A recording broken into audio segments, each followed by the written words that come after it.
Tudo bem, irmãos? Vamos abrir nossas Bíblias. Livro de Atos dos Apóstolos, capítulo 19. Crianças, tem desenho hoje, o desenho vai ser legal. As pranchetas estão lá com a nossa irmã Denise e o desenho vai ser o seguinte. Papai, você pode ajudar aí também, mamãe. O desenho vai ser inspirado no livro de Daniel. Hoje pela manhã na Escola Bíblica Dominical nós comentamos um pouco, começamos a estudar esse livro e falamos um pouco sobre o sonho de Nabucodonosor, onde ele vê uma imagem, onde ele vê uma estátua, e essa estátua tem elementos ali da natureza. Primeiro, a cabeça dessa estátua é de ouro, o peitoral de prata, a cintura de bronze e as pernas é um misturado de barro e ferro. Tá? Então essa é a primeira parte do desenho. Tá legal? Tá dando para entender o desenho? A meninada foi lá, ninguém está ouvindo, só os adultos que estão ouvindo o desenho. Né? Mas vocês podem desenhar também, na mente de vocês aí. E Daniel, ele interpreta então o sonho do rei, de Nabucodonosor, e ao final ele diz o seguinte, olha, e no teu sonho também tinha uma pedra grande, que não foi cortada por mãos humanas, e essa pedra vinha e destruía toda a estátua, todo o reino, né?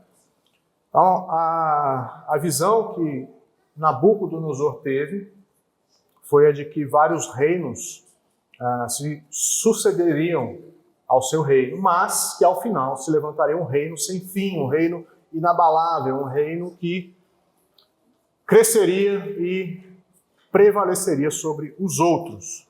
E o nosso texto fala sobre isso, sobre o triunfo do Evangelho, sobre como o Evangelho avançou na cidade de Éfeso.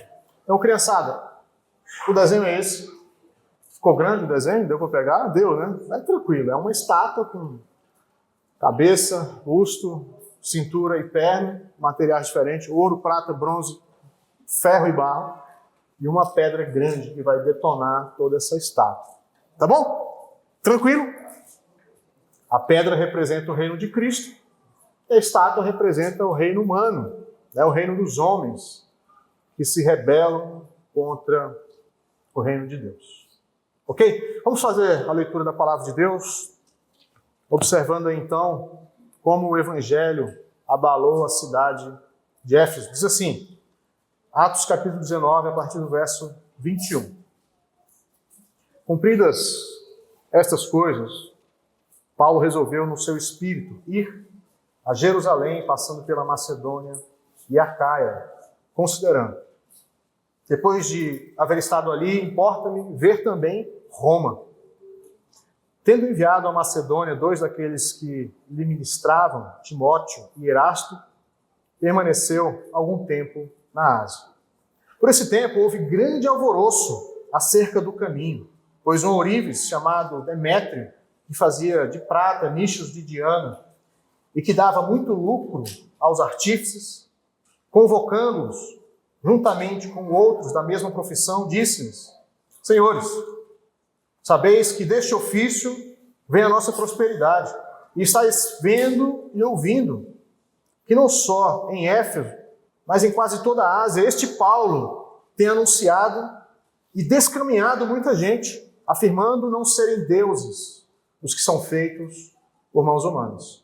Não somente há o perigo de a nossa profissão cair em descrédito, como também de o próprio templo da grande deusa Diana ser estimado em nada e ser mesmo destruída a majestade daquela que toda a Ásia e o mundo adoram. Ouvindo isso, encheram-se de fúria e clamavam, grande é a Diana dos Efésios. Foi a cidade tomada de confusão e todos, a uma, arremeteram para o teatro, arrebatando os macedônios Gaio e Aristarco, companheiros de Paulo. Querendo este apresentar-se ao povo, não lhe permitiram os discípulos. Também as iarcas, que eram amigos de Paulo, mandaram rogar-lhe que não se arriscasse indo ao teatro. Uns, pois, gritavam de uma forma, outros de outra, porque a assembleia caíra em confusão. E na sua maior parte nem sabiam por que motivo estavam reunidos. Então tiraram Alexandre dentre a multidão, impelindo os judeus para a frente. Este, acenando com a mão, queria falar ao povo. Quando, porém, reconheceram que ele era judeu, todos, a uma voz, gritaram por um espaço de quase 2 horas: grande é a Diana dos Efésios. O escrivão da cidade, tendo apaziguado o povo, disse: senhores Efésios, quem porventura não sabe que a cidade de Éfeso é a guardiã do templo da grande Diana e da imagem que caiu de Júpiter? Ora, não podendo isso ser contraditado, convém que vos mantenhais calmos e nada façais precipitadamente, porque estes homens que aqui trouxestes não são sacrílegos, nem blasfemam contra a nossa deusa. Portanto, se Demétrio e os artífices que o acompanham têm alguma queixa contra alguém, audiências e procônsules que se acusem uns aos outros. Mas, se alguma outra coisa pleiteais, será decidida em assembleia regular, porque também corremos perigo de que, por hoje, sejamos acusados de sedição, não havendo motivo algum que possamos alegar para justificar este ajuntamento. E, havendo dito isso, dissolveu a Assembleia. Vamos orar? Pai Santo, nós buscamos ao Senhor em oração nesse momento, pedindo auxílio do Teu Espírito Santo sobre nós, o mesmo Espírito que inspirou os apóstolos, os profetas a registrarem a Tua palavra.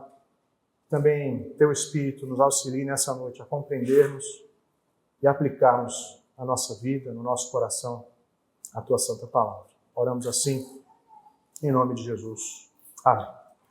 Então, nós temos aqui esse evangelho que abala a cidade de Éfeso. Quando nós olhamos o texto anterior, nós vamos perceber que parte da cidade, ela se arrependeu dos seus pecados, que parte da cidade foi transformada, que alguns dos que ali habitavam foram salvos, foram perdoados por Jesus Cristo, se renderam ao Senhor.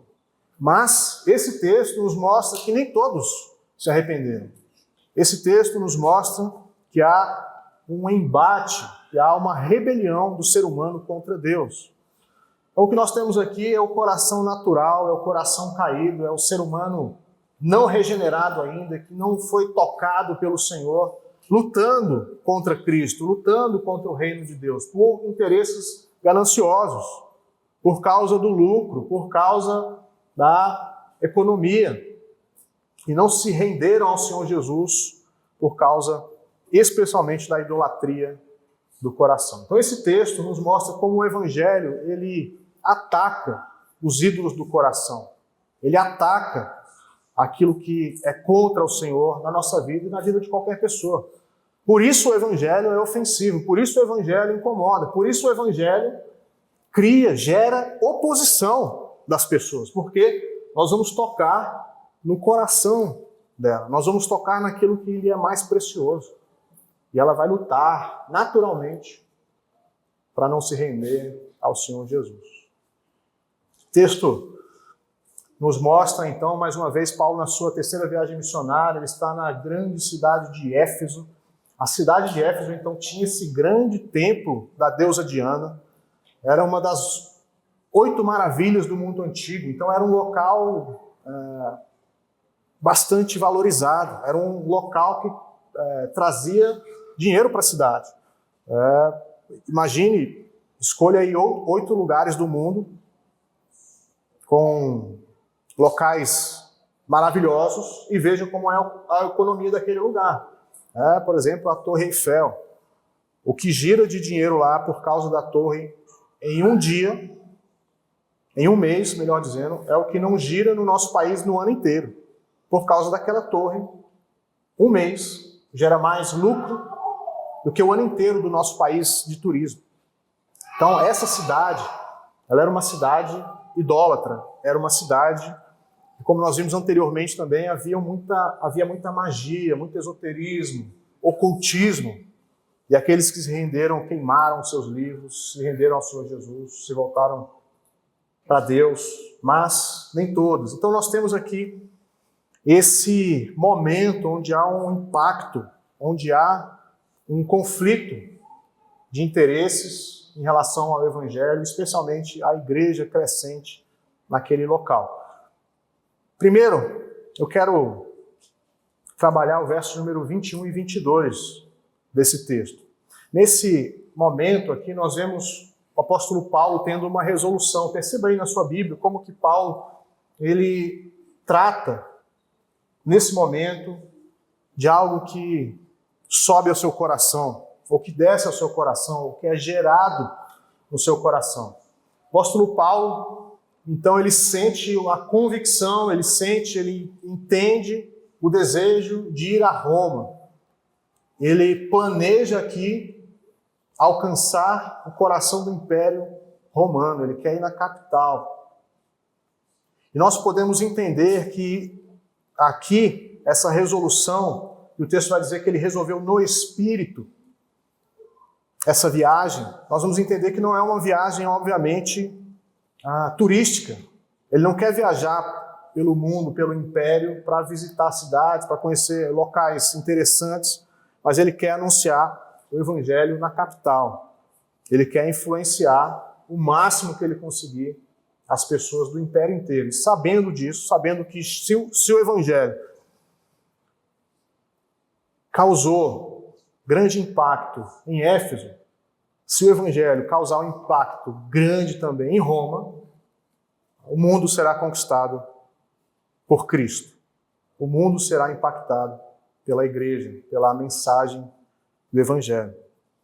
Então nós conseguimos ver aqui, eu quero que você perceba aí, que você observe.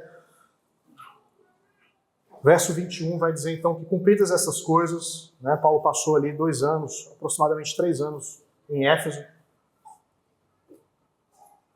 E aí diz então que ele resolveu no seu espírito ir a Jerusalém, passando pela Macedônia, Acaia, e considerando também chegar em Roma. Ele resolveu no espírito. Foi interessante que hoje de manhã nós vimos como Daniel também teve uma resolução na Babilônia. Ele resolveu não se contaminar com os ídolos. É que Paulo ele resolve prosseguir com essa viagem missionária. Ele resolve alcançar Roma. E essa resolução do apóstolo Paulo é uma convicção do Espírito. Aqui é uma dificuldade dos biblistas, dos teólogos, daqueles que traduzem a Bíblia, ou o grego, de entender o que Lucas está querendo dizer aqui sobre Paulo. Se ele teve uma resolução no Espírito dele, ou se é uma resolução do Espírito Santo, no Espírito Santo. E essa segunda opção é a mais provável.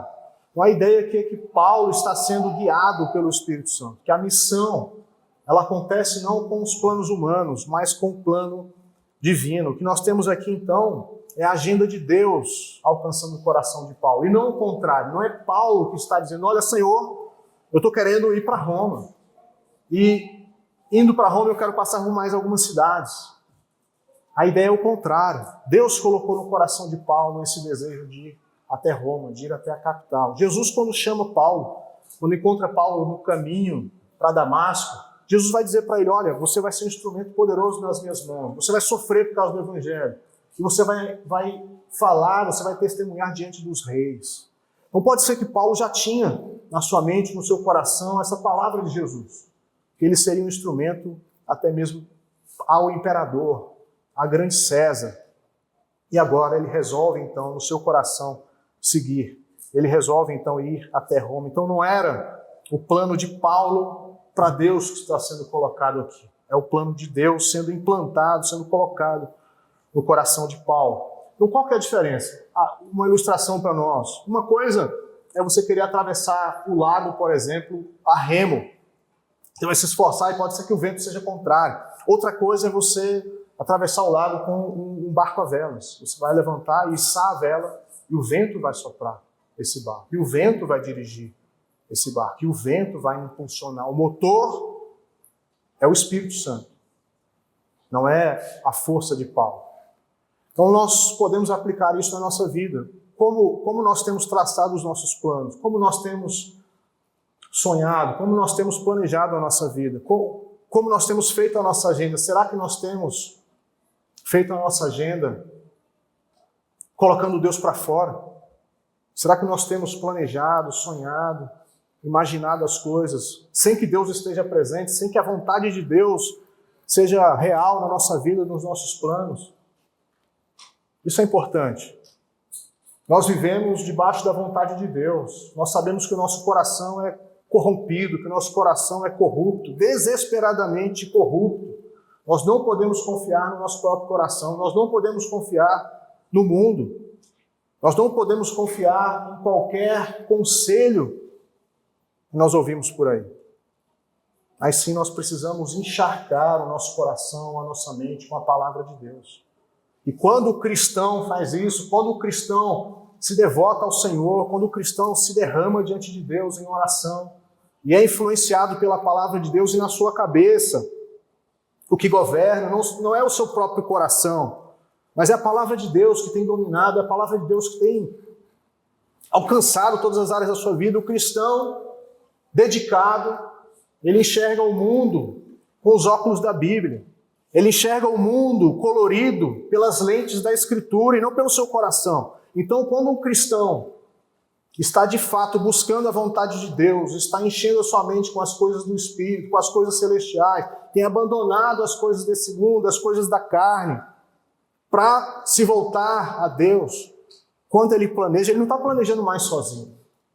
Agora o Espírito de Deus está influenciando a sua vontade.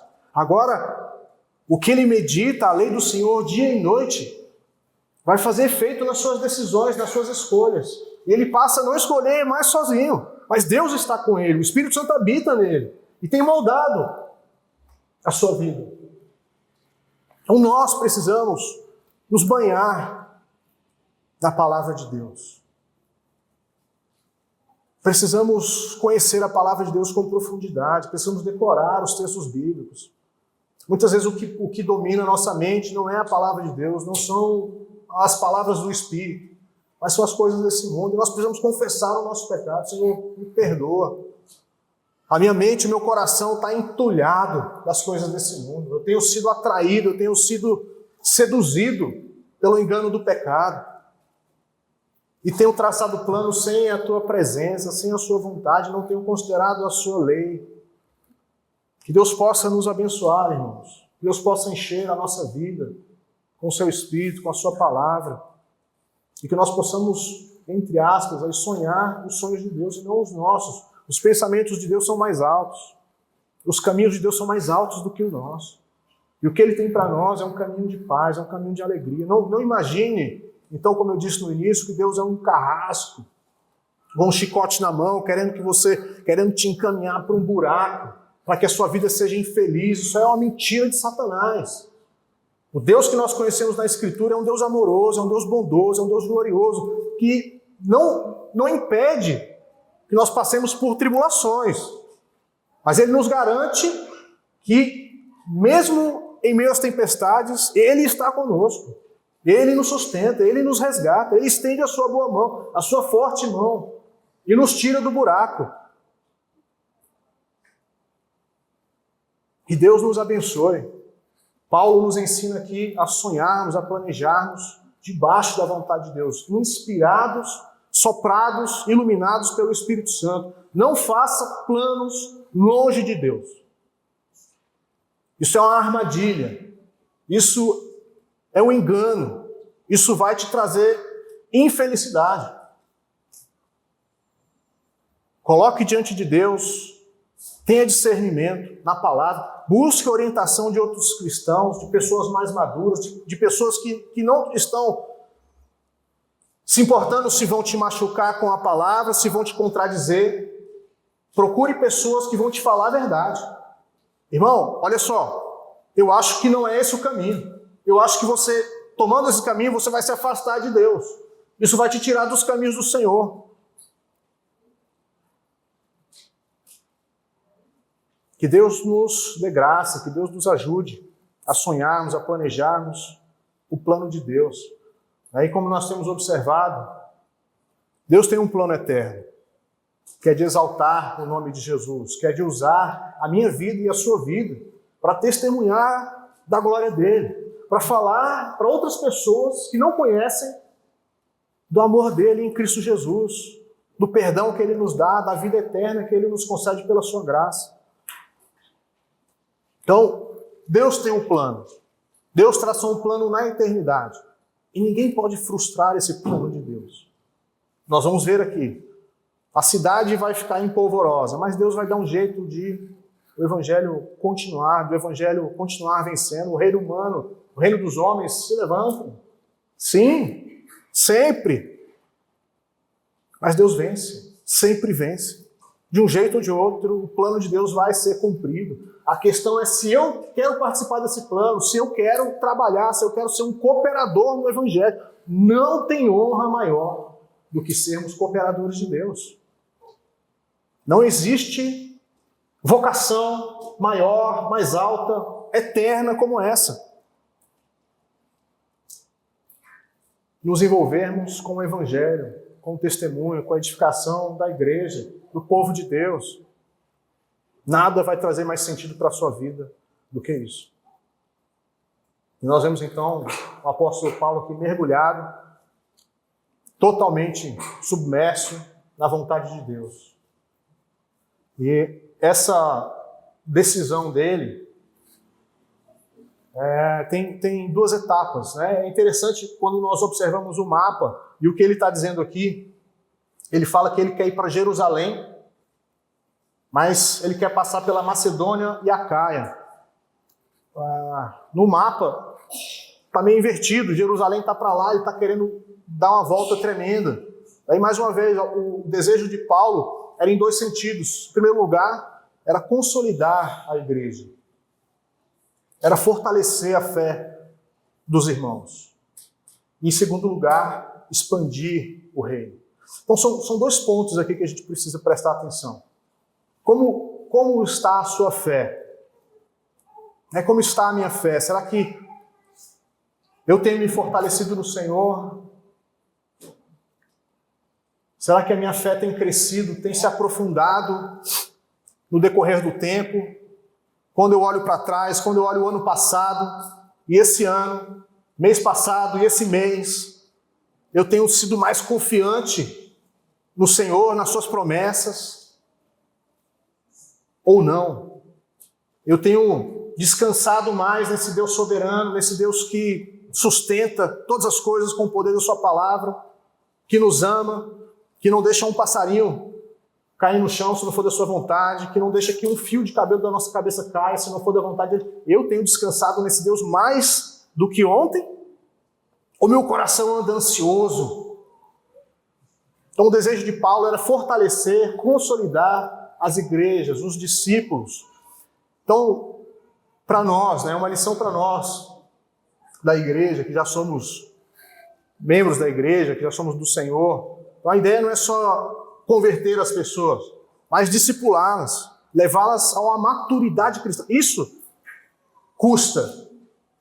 É ensinar o beabá para a pessoa, mas continuar construindo ali na vida dela, edificando a vida dela para que ela se torne um crente maduro. Como pastor que nós vamos saber se aquele crente é maduro ou não, se eu tenho uma fé madura ou não? Eu acho que um dos pontos que a gente pode trazer para nós, para respondermos essa pergunta, se a minha fé tem sido amadurecida ou não, se eu tenho uma fé robusta ou não, é se a minha confiança está nas coisas, está nas circunstâncias, ou em Deus. Se a minha fé, se a minha fortaleza é o Senhor ou são as coisas. Se eu estou alegre quando a minha conta bancária está cheia, quando a minha geladeira está cheia, quando eu tenho saúde, quando eu tenho paz nos relacionamentos, quando está tudo tranquilo, aí eu sou crente, eu louvo a Deus, eu avanço, é uma maravilha. E aí quando a circunstância é contrária, quando a maré sopra, quando o mar se agita, aí eu deixo de ir para a igreja, eu deixo de orar, eu deixo de ler a Bíblia, eu paro de louvar a Deus, aí já fico emburrado, já não quero mais, Senhor, o Senhor me abandonou. Acho que isso é um ponto interessante para a gente avaliar a nossa própria fé. Será que eu tenho tido uma fé robusta, madura? Porque as circunstâncias vão mudar. Tem dia que nós acordamos tristes. Não quero levantar. Não está legal. Por conta disso e daquilo. Mas quando nós colocamos a nossa fé em Deus, em Cristo, na cruz, naquilo que Ele fez, em quem Ele é, no seu amor eterno, na sua majestade, no seu poder, na eternidade que nós vamos estar com Ele, essas coisas passam a ficar menores, passam a nos afetar menos. Então, quanto mais nós olharmos para Cristo, melhor nós vamos atravessar as tribulações da vida. Agora, se a minha fé já está fraca, e aí quando vem a tribulação, aí é abismo atrás de abismo. Aí vai de mal a pior. Então, o primeiro ponto é esse. Paulo deseja fortalecer as igrejas, fortalecer os discípulos, consolidar a obra, mas também expandir a obra. Fazer o reino de Deus conhecido em outros lugares, chegar na capital, chegar no coração de Roma, influenciar o mundo inteiro. Paulo quer ganhar todo mundo para Jesus. E aí eu pergunto para nós também, para mim e para você, eu tenho esse desejo de fazer Jesus conhecido. Eu entendi que isso é uma missão minha, que isso é um trabalho meu, que isso é um privilégio que eu tenho de falar para Jesus, para aquela pessoa que ainda não conhece. É um privilégio meu confrontar aquela pessoa com a verdade, com Cristo. Ser usado por Deus como instrumento. Ser usado por Deus como um profeta. Ser usado por Deus como um apóstolo. Não é que a gente vai sair daí fazendo um milagre. Não é essa a ideia. Se Deus quiser fazer, amém. Mas isso todos nós devemos fazer. Anunciar o Evangelho. Fazer Jesus conhecido. Jesus morreu na cruz para pagar pelo seu pecado. Se você se arrepender, se você crer no Senhor Jesus, você será salvo para todo sempre. Abandone esse ídolo, abandone essa religião falsa sua e siga Jesus. Ele é o único caminho. Temos relacionamentos, temos meios, temos internet para fazer isso. Temos pessoas do nosso trabalho, pessoas da nossa família, pessoas amigas nossas. Volto a dizer que nós falamos sobre todas as coisas, sobre futebol, sobre o clima, sobre política. E Jesus? Será que o que eu mais tenho para passar para essa pessoa, aquilo que é mais valioso que eu tenho para passar para ela é a política? É um candidato político? Então se envolva com o Evangelho, ore ao Senhor. Senhor, me dá ousadia, coragem para falar do Senhor. Sem o Espírito Santo nós não falaremos. Não procede de nós, não é nosso. O Evangelho não pertence a nós. A palavra de Deus vem até nós e nos usa como vasos, como instrumentos. E você tem esse tesouro na sua vida. Nós possamos falar de Jesus, falar do Evangelho para todas as pessoas ao nosso redor. São duas coisas que nós não faremos na eternidade. A primeira é glorificar a Deus no sofrimento, porque lá não terá mais sofrimento. E evangelizar, porque vai estar todo mundo já evangelizado, salvo. Nós só podemos fazer isso do lado de cá. Em segundo lugar, esse texto vai nos mostrar esse tumulto que aconteceu na cidade. Então, verso 23 fala aí, por esse tempo houve grande alvoroço acerca do caminho. Então, o evangelho aqui era chamado de caminho. Isso é interessante, o caminho. A ideia de uma jornada, a ideia de uma caminhada. Não é um cristianismo, não é um evangelho estático. Você está paradão lá, não é caminhada, é jornada. Nós estamos caminhando para Jerusalém Celestial. Só existe um caminho, que é Jesus Cristo. Os cristãos, nesse momento aqui, eram conhecidos como aqueles do caminho. E houve então na cidade um grande alvoroço, um grande tumulto. A cidade ficou fervorosa. Por quê? Verso 24, aí nós temos o camarada que acaba sendo usado aí pelo inimigo para causar esse tumulto. Pois um ourives chamado Demétrio, que fazia de prata nichos de Diana e que dava muito lucro aos artífices, O que ele fez? Ele convocou a assembleia, o sindicato dos santeiros. Ele convocou o pessoal que fazia bugiganga, quinquilharia da grande deusa Diana. Então imagina que você fosse lá, você encontraria templo pequeno, estátua da deusa, artigos voltados para esse mercado da fé, da religião. E a cidade, então, era empinhada de empresários. E esse homem, então, Demétrio, ele começa a se opor ao evangelho. E ele faz isso porque o ídolo do coração dele foi atingido, porque o evangelho foi de encontro ao seu ídolo. Não só a deusa Diana, mas ele ganhava dinheiro com isso. Perceba aí, verso 24, a última parte, diz que ele dava muito lucro aos artífices. Verso 25, ele convoca ali as pessoas da mesma profissão. E ele diz, senhores, sabeis que desse ofício vem a nossa prosperidade. O evangelho tocou aonde? No bolso do camarada. A cidade está se tornando cristã. A cidade tem sido cristianizada. E as pessoas estão deixando de adorar a falsa deusa. E as vendas dele, o gráfico está caindo. Ele está percebendo isso, ele está vendo que o dinheiro dele não está mais rendendo, que a galinha dos ovos de ouro está morrendo. Está fraca, vai morrer. E ele luta então com isso. Perceba que a luta dele não é tanto pela deusa Diana, pela religião. Óbvio que tem também essa questão da tradição. Mas é pelo lucro, é pelo bolso. E se tem uma coisa que machuca é o bolso. Não é mesmo? Machuca. Você perdeu tanto. Mas me doeu isso aí, hein? O nosso coração muitas vezes é influenciado pelo bolso, pelo dinheiro. Então, a raiz do conflito aqui é o ídolo do coração, é o dinheiro. E esse homem, então, ele vai ser usado para causar esse tumulto. E ele chega para os companheiros dele de trabalho e explica a situação. E é interessante que ele vai colocar Paulo como o instrumento de tudo isso. Ó, esse Paulo tem pregado aqui, está virando a cidade de cabeça para baixo.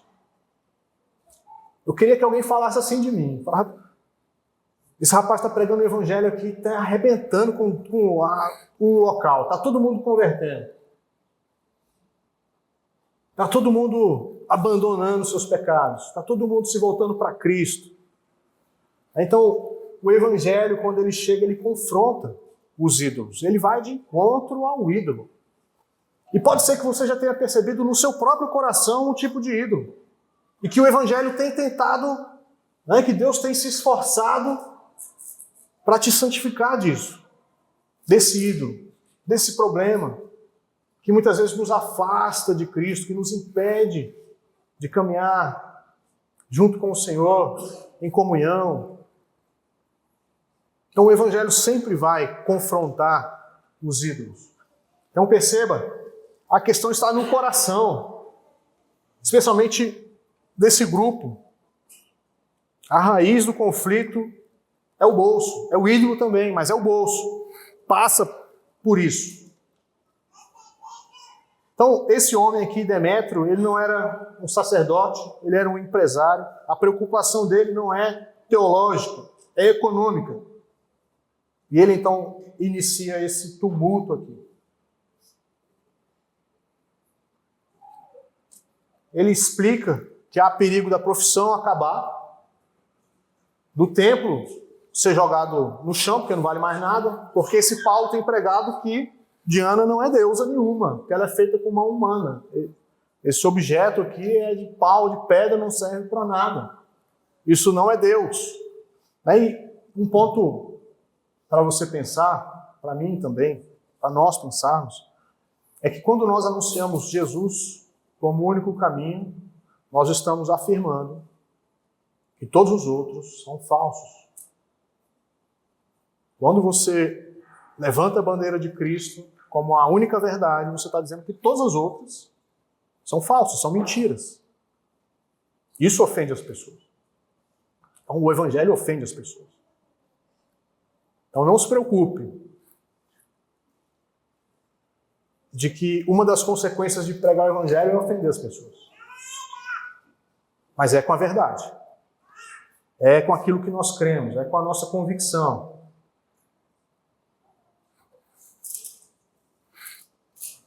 Então a raiz do problema aí é o bolso e também o ídolo. A cidade entra em uma fúria, verso de número 28. Aqueles empresários ali, aquele sindicato acaba se levantando, enchendo-se de fúria e clamando: grande é a Diana dos Efésios. Os homens são tomados aqui de cegueira, não conseguem enxergar com clareza o Evangelho, a graça, Jesus Cristo como Salvador, e eles então começam a se irar contra Paulo, contra o Evangelho, contra Cristo, contra a igreja, contra os discípulos. Então existe uma oposição real do mundo, das pessoas contra o Evangelho. Existe uma rebelião do ser humano contra o Rei dos Reis. E nós conseguimos perceber isso na cidade de Éfeso, com esse Demétrio, com o próprio Paulo, que também lutou contra a igreja, e também você consegue ver isso no seu coração. Você consegue perceber que em alguns momentos, alguns pensamentos, alguns sentimentos do nosso próprio coração parece que ele quer lutar contra Deus.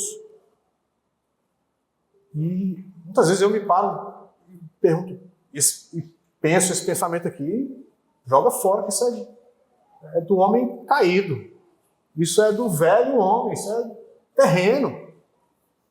E eu consigo perceber como eu sou rebelde, como o meu coração ainda carrega traços de rebelião contra Deus.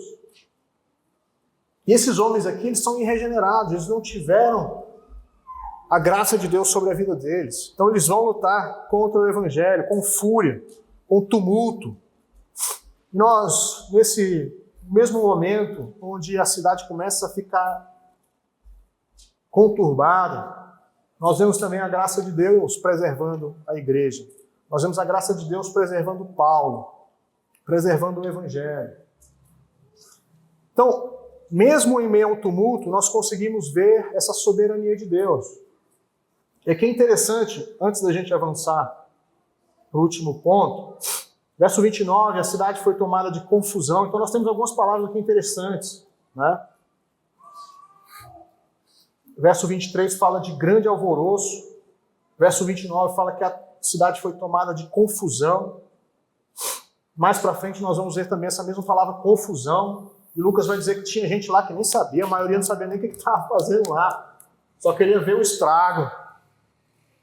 Só queria, né, ver o circo pegar fogo. Coração humano caído. Paulo, verso 30, verso 29, 2 companheiros dele são arrastados, são capturados, estão correndo risco. E aí no verso 30 diz que Paulo queria ir lá. O desejo de Paulo era chegar até o teatro e defender, e falar, e solta esse pessoal, a gente não está fazendo nada. E aí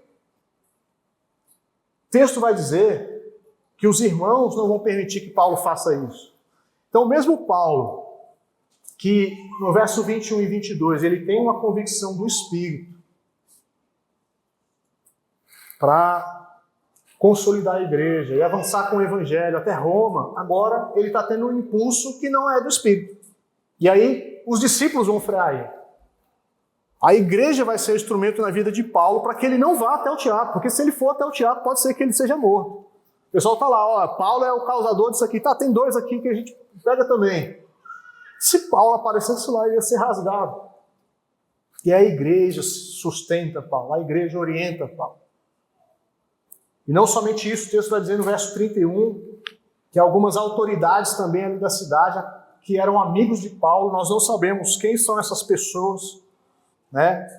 Aciarcas, eram talvez homens importantes ali da cidade, da província, da Ásia, ou eram sumos sacerdotes, ou eram magistrados. O fato é que eram pessoas importantes ali, que Paulo, de alguma forma, tinha amizade com eles. Não sabemos se esses homens aqui seguiam Paulo secretamente, se eles estavam se abrindo ao Evangelho pouco a pouco, mas o fato é que Deus também usa esses homens para não permitir que Paulo vá até o teatro. O texto diz aí que eles mandaram, então, pedir a Paulo que não fosse até o teatro. Então, Paulo é freado aí em dois sentidos, pelos discípulos e por esses amigos que ele tinha aqui na cidade. Então, como nós conseguimos perceber essa proteção de Deus na vida de Paulo? Nesses dois sentidos que eu acabei de afirmar, e também ao final, no verso 35, nós vemos aí que o escrivão da cidade acaba se levantando e apaziguando a situação. O escrivão, ele vai ter ali uma luz de sabedoria, ele vai dizer mais ou menos o seguinte: olha, nós estamos reunidos aqui, isso é um problema. Roma não gosta de tumulto, e você sabe disso. E esse homem aí, Paulo, ele não roubou nada do templo, ele não cometeu nenhum sacrilégio, ele também não está blasfemando contra Diana, o que ele está fazendo é falando do Deus dele, do Cristo. Então não é um ataque direto a Diana, ele está simplesmente avançando com o que ele crê.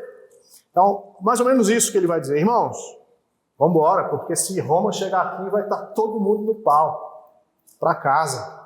Aí o texto diz que a cidade, então, quieta e se vai. Então, o que nós conseguimos aprender desse ponto, desse momento aqui, é que Deus, na sua soberania, Ele usa todas as coisas, todas as pessoas, independentemente se a pessoa é cristã ou não. Deus não precisa de que as circunstâncias estejam, humanamente falando, perfeitas. Aí sim Deus vai agir. Quando tudo estiver maravilhoso, quando o meu chefe for um cristão, aí vai ser só glória e aleluia. Deus não precisa disso para agir. Ele age apesar disso. E ele usa aqui, então, o escrivão da cidade, era alguém importante, alguém que registrava ali as coisas. E ele, então, acaba sendo uma luz ali. As águas estão tumultuadas, o mar está espumando, e Deus usa esse homem para acalmar esse tumulto na cidade. O verso de número 41 vai dizer aí para nós: havendo dito isso, dissolveu a Assembleia. E às vezes é interessante como algumas situações na nossa vida parecem se agigantar, né? Alguns problemas começam a crescer demais e você fala: eu vou ser engolido e está difícil, e de repente Deus vai lá e o negócio se vai como uma fumaça. Foi embora, acabou. Cadê? Cadê o gigante? Caiu. Mas foi fácil, caiu com uma pedrinha, só uma. Deus agiu, Deus estendeu a sua mão, Deus deu a sua palavra. E aquilo que atormentava o meu coração, e aquilo que atribulava o meu coração, que me causava ânsia, que mexia com a minha entranha, se foi rapidamente. E tudo isso dá honra e glória ao nome do Senhor. Deus te abençoe, Deus fortaleça a sua fé. Meu desejo profundo do coração é que você esteja crescendo em maturidade. E que você também seja um instrumento de Deus, um cooperador do Evangelho. Nós observamos a Bíblia e nós vemos que claramente esse é o desejo de Deus para o povo dele. Antigo Testamento, Novo Testamento, Israel e a igreja são luz de Deus para as nações. É o sal da terra, é a luz do mundo. Você tem essa missão. Deus te chamou para isso, para ser uma testemunha do Evangelho. Deus te chamou para vir até Cristo, para conhecer Jesus, mas também para ir. Estar com Cristo e ir por Cristo e levantar a bandeira do Senhor aonde quer que Ele te envie.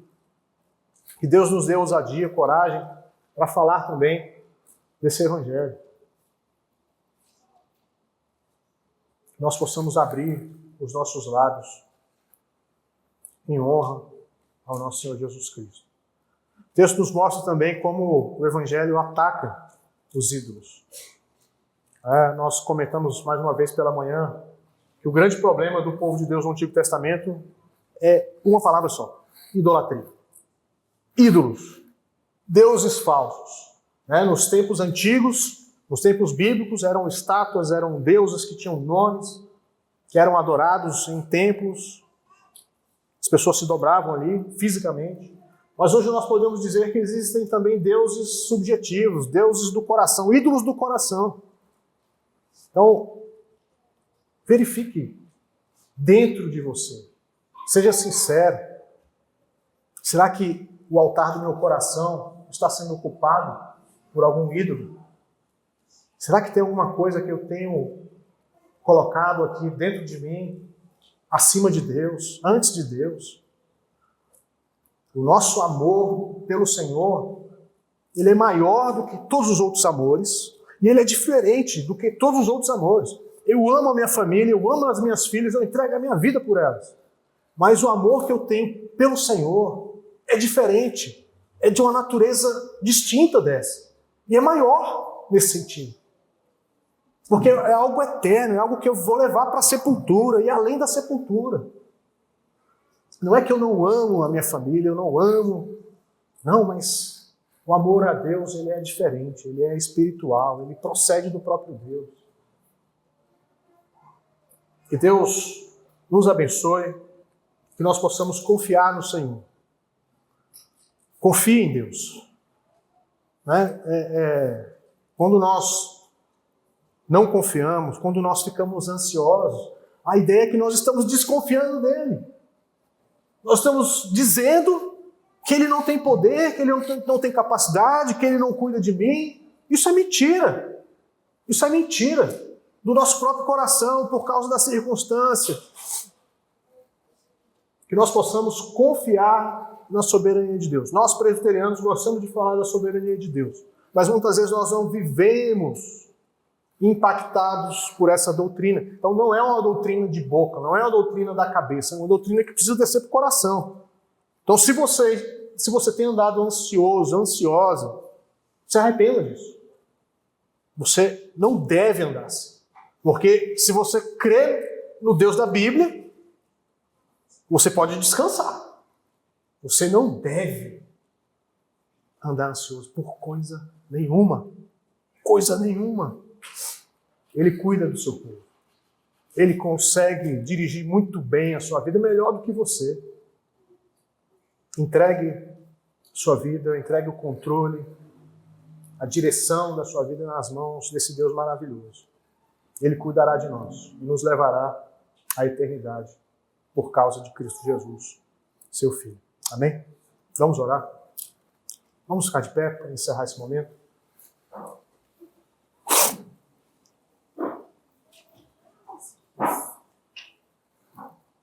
Deus, nós te agradecemos pela tua palavra, pela direção. Reconhecemos que se não fosse a tua lei, nós estaríamos em trevas. Se não fosse o Evangelho, estaríamos adorando e nos prostrando diante de falsos deuses, juntamente com esse mundo tenebroso, Pai. Obrigado porque o Senhor rompeu com a nossa rebeldia. Apesar de nós, o Senhor nos alcançou com a sua graça. O Senhor transformou o nosso coração e agora nós amamos a Ti, acima de todas as coisas. O Senhor fortaleça o Teu povo. O Senhor possa visitar cada irmão, cada irmã, cada família, Pai, que tem passado por dificuldades, por sofrimentos, por ansiedades. Que o Teu Espírito Santo possa encher os corações com a confiança nas Tuas promessas eternas. Teu Filho Jesus é o Rei dos Reis. Veio a esse mundo para vencer e venceu. E nos deixou essa missão de sermos também testemunhas do Santo Evangelho. Usa-nos como instrumentos do Senhor. Usa-nos como cooperadores. Nos livra de fazermos planos longe de Ti, Pai. Nos abençoe. Pedimos também que possamos descansar em Ti, Pai. Dá paz ao nosso coração. Esse mundo não consegue nos dar essa paz que invade a nossa alma. E mesmo em meio a circunstâncias difíceis, opostas, possamos nos deleitar em Ti, Pai. Temos a salvação, temos a Cristo Jesus e nada pode nos separar desse amor tão perfeito. Oramos assim, em Cristo Jesus. Amém.